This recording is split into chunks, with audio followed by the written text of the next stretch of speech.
Hello, my name is Angelo, and I am a passport brother who brought his fiance from Vietnam, and we got married. She came to the United States, and now we're living the next half of our life together. And today I want to talk to you about a movie. It's movie time.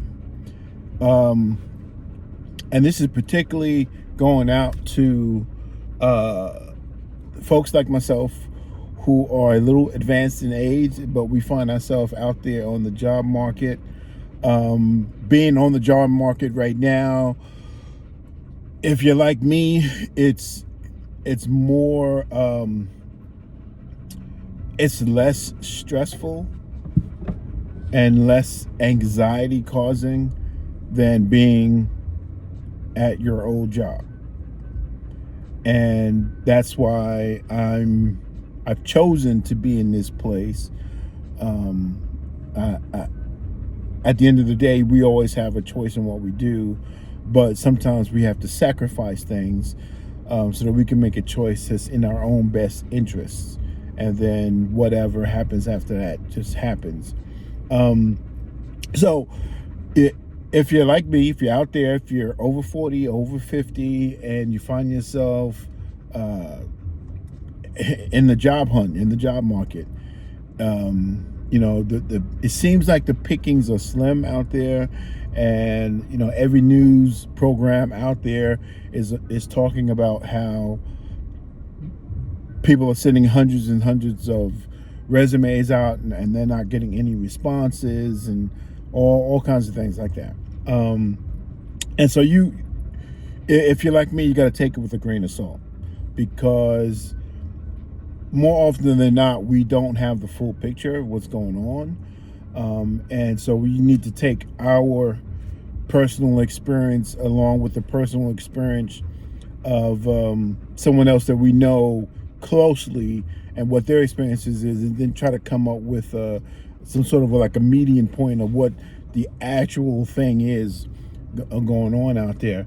And about the job market, what happens is, what I've seen happen is, a lot of people, they just start applying to jobs because they just want to get a job.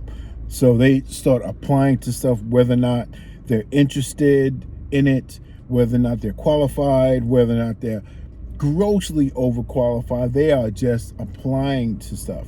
And you gotta take the perspective of someone who's hiring. And I've been in that position where you're looking at resumes and you're trying to find somebody who's going to work with you for 2-3 years, maybe. If you're lucky, you can get that out of them.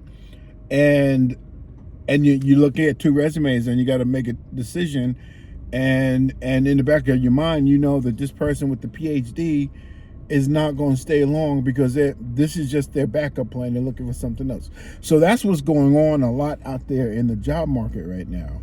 And people are applying to a whole bunch, a ton of jobs, and maybe a small percentage of them are jobs that they actually want and actually qualify for.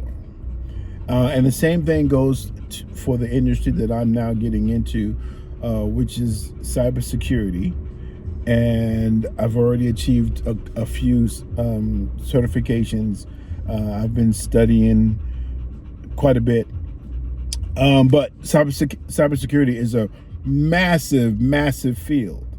And a lot of people getting into it, or trying to get into it, a lot of young people trying to get into it, because they've been told by social media that it's so freaking easy. And they're trying to learn everything, and you can't learn everything. And what they don't understand is you have to focus and drill down on what you want, where you see your life going. And then that's the area that you go. If you want to go north, the best way to get north is to walk north, not to walk east or south or west. Is to walk north. And a lot of people are just walking in circles trying to get to where they think they want to go because they haven't spent a lot of time trying to figure out where they want to go.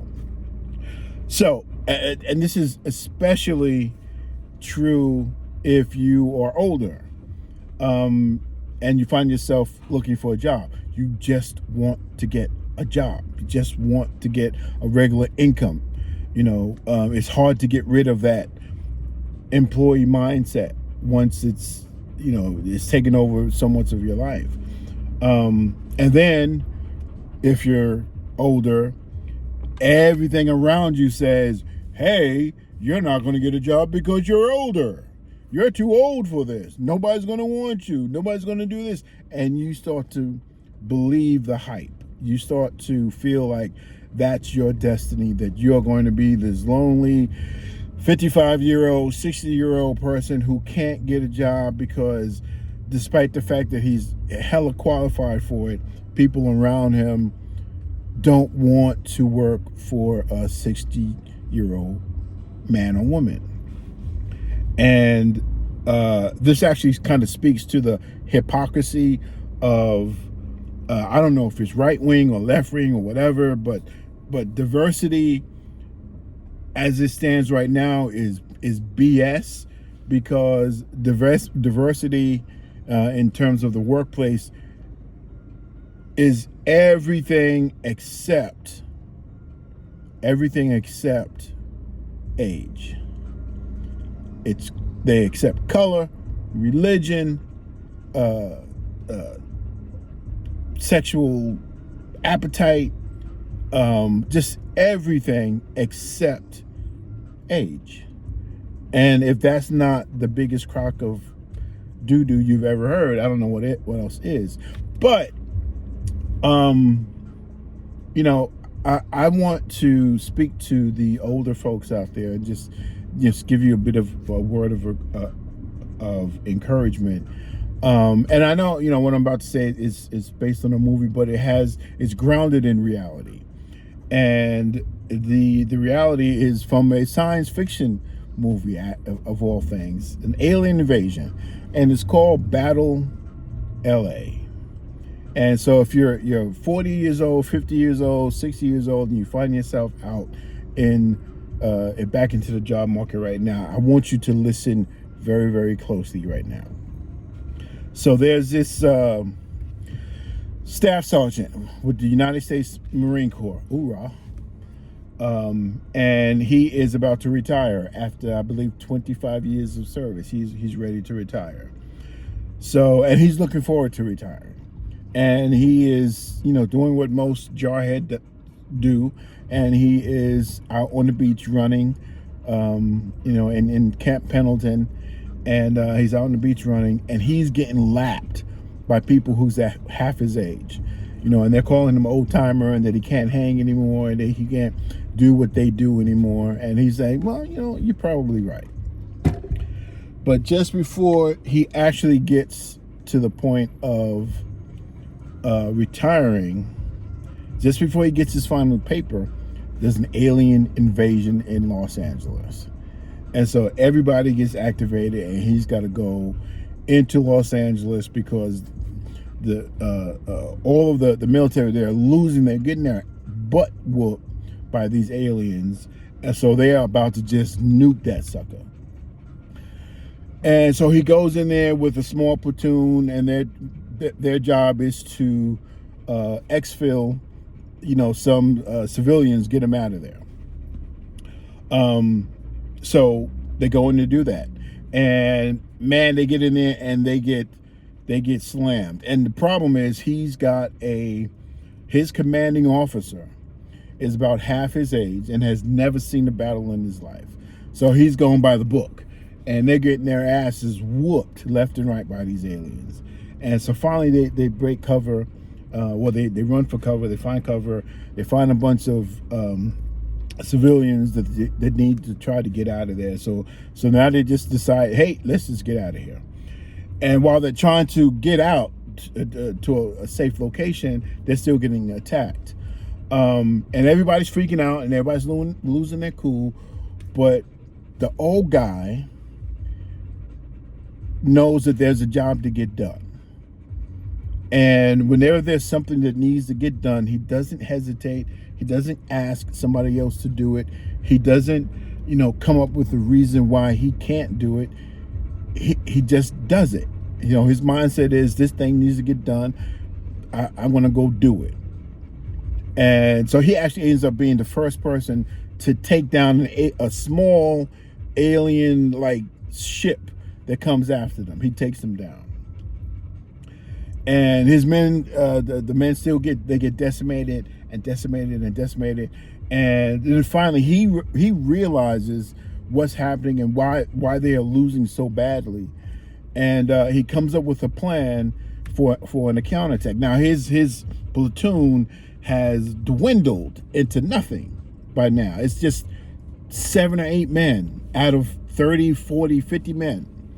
And so he tries to launch this counterattack, and the young commanding officer is already he's done. So now the staff sergeant, who didn't want to be in charge, is now in charge, and they end up destroying the alien ship, the one that's been wreaking havoc all over Los Angeles. And in destroying the alien ship, they're actually able to save hundreds of other soldiers who are out there fighting these aliens and losing. So he radios back to the headquarters. He lets them know, hey, this is how we do it. This is how you bring them down. This is what you do. And they finally get their ride, and they get their evac. They get out of there. They all beat to hell, and they just can't wait to get back. They land in the desert, in Mojave Desert, and the new CO, old school dude, again, he's like, hey guys, you did a great job. All the other platoons, when they see them coming in, they're like, hoorah, hoorah, hoorah! You saved our lives, dude. And so the commanding officer tells them, hey, you guys did it. We know how to fight them. We know how to hurt them. What your instructions have gone out to everybody. So now all the other platoons are loading up with everything that they need. We're trying to scramble up the last of our remaining soldiers to get back out there and hit them hard. You guys earned a break. Go take those uniforms off, take that equipment off, go get some food, go get some chow. You've earned a break.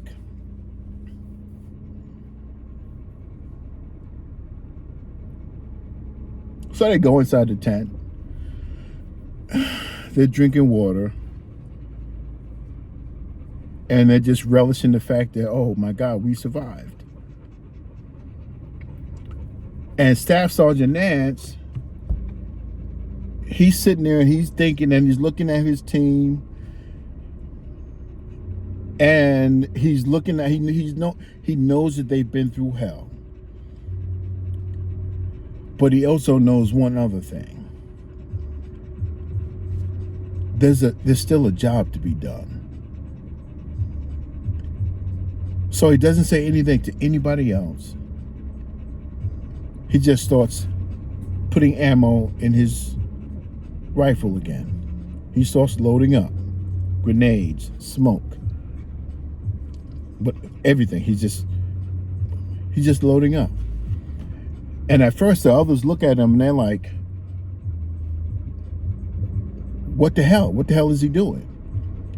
And then, because this old guy has led them by example, they don't have fear.